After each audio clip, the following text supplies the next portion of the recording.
President Trump signs an executive order to limit the legal protections of social media companies. Fox 5 legal analyst Wendy Patrick joining us now to explain what this all means. Wendy, good morning. Good morning, Shelley. For those who may not have followed what happened over the past few days, what started all this? Well, what started it, Shelley, is for the first time, Twitter decided to tag two of the president's posts with a fact-checking label. And they had to do with voting fraud when you have mail-in ballots. And we're coming up to an election in a couple of months. So obviously, this was something that the president didn't take kindly to. So here's what he basically said. Now, the social media platforms are governed by a law that was enacted in 1996. It's called Section 230.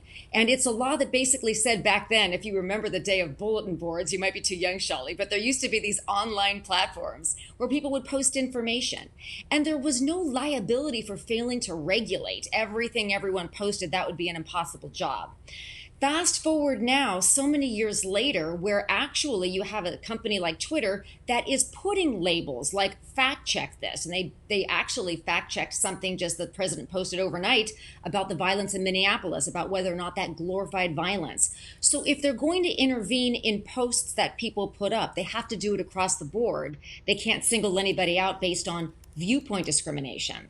So that's what led to the president yesterday really calling for more regulation of this law, how it's enforced. That's basically what the executive order would do to make sure somebody like Twitter shouldn't lose maybe their legal liability protection for failing to police it correctly. It's obviously created a huge discussion and a huge problem between social media companies. And we've known over the years, Wendy, people, they share what they feel on there. And how much can you control that? And can you just quickly, for those who may not be on Twitter, when Twitter does that fact check, what is it alerting people of? Well, that's a great question, Shelley, because if you had asked me that last week, I couldn't have told you because we hadn't seen it before. And that's the problem, is all of the sudden, there's a little blue box that comes up that says, you know, for you to basically fact check this, and then links to other information. So you see, that is wrong on both levels, is what the president and actually many on both sides of the political divide are arguing.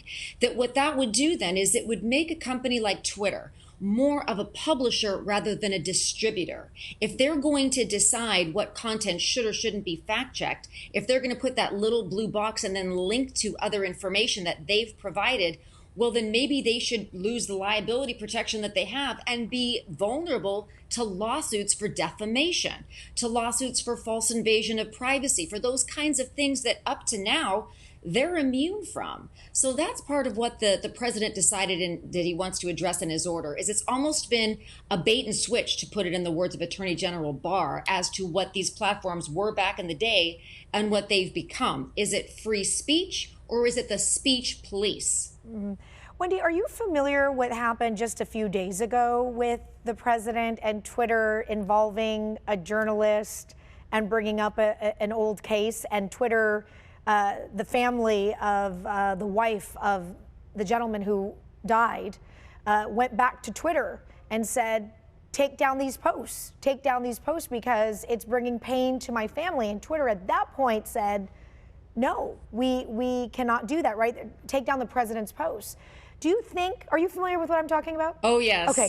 Do you think that has anything to do with this, that Twitter last week said, no, we're not going to take down the post. The president has a right to be able to tweet what he wants. And then this week coming back and now fact checking this?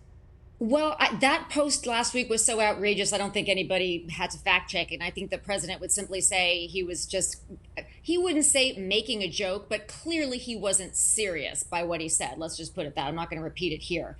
But this week, what was different is that what he basically said is open to interpretation. There are some that do believe that there's an increased risk of voting fraud if you mail in ballots. So for Twitter to say that's not true, I'm paraphrasing, that's not what they said. They simply said to fact check it. I don't know whether or not the two are related, or whether Twitter has simply decided at this stage in the game they're going to intervene and be more like a publisher. Now, they of course would say that they're not, and they're not editorializing or trying to become editors. But that is the argument that people are making. Is that sure what it looks like? And it also looks like they're only targeting the president. And if they can show that they are basically going to start fact checking across the board, they're going to have more complaints on both sides of the aisle. But up till now, that hasn't been what they've been doing. So it'll be interesting to see where we go from here in terms of what does Twitter believe that they should continue doing? Are they going to continue targeting the president? Or are they simply, and by the way, they haven't taken anything he put down. They haven't taken down any of his posts. Or are they going to start targeting other people? And if so, do we really need to target Section 230 and see if we can do that through legislating or through litigating? One of the two, or maybe both.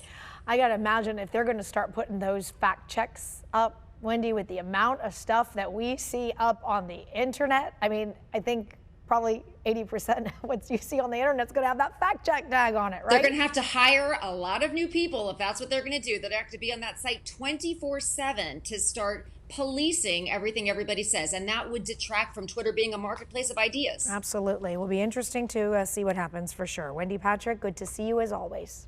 Thanks, Shelley.